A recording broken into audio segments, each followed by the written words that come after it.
Magandang araw Pilipinas. Ngayon ay Martes, January 27, 2026.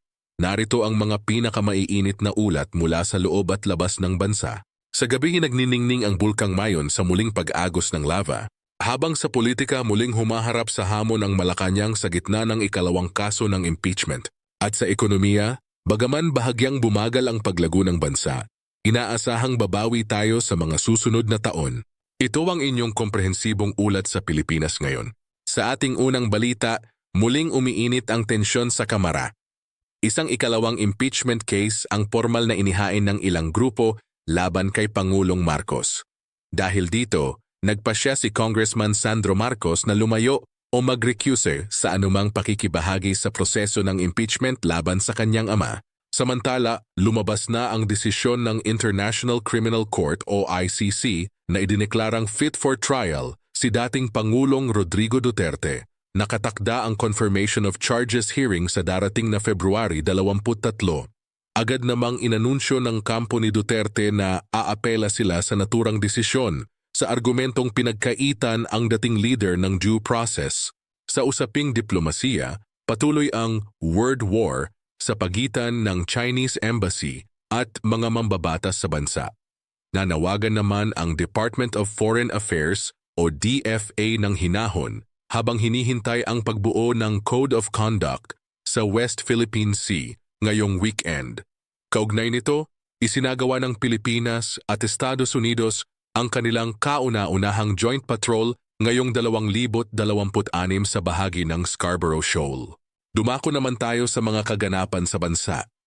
Nagpapatuloy ang search and rescue operations sa Basilan matapos ang malagim na paglubog ng ferry na MV Tricia Kirsten 3 noong Lunes. Sa huling ulat, 15 ang kumpirmadong patay at 10 pa ang nawawala, habang 316 naman ang nailigtas.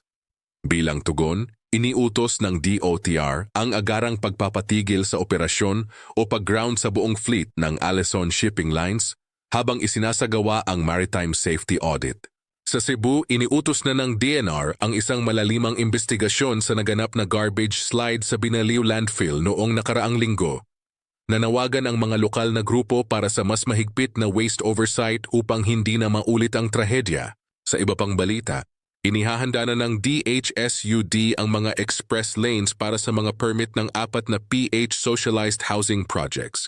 Kinumpirma ng COMELEC na umabot na sa 1.46 na milyong aplikante para sa voter registration at target nilang maabot ang 2 milyong bago ang Mayo.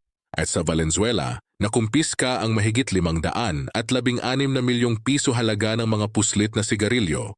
Para sa ating balitang pinansyal, bumagal ang paglago ng ekonomiya ng Pilipinas sa 5.1% noong 2025.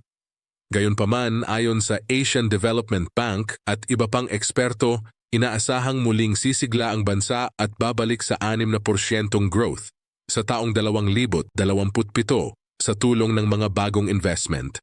Magandang balita naman para sa mga miyembro ng SSS dahil ilulunsad na ang kanilang microloan program ngayong darating na Marso.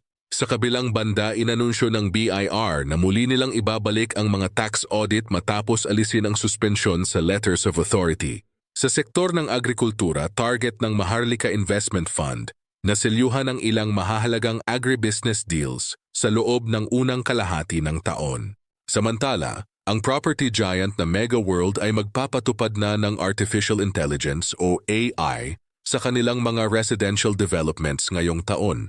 At bago tayo magtapos, isang tagumpay para sa Philippine tennis.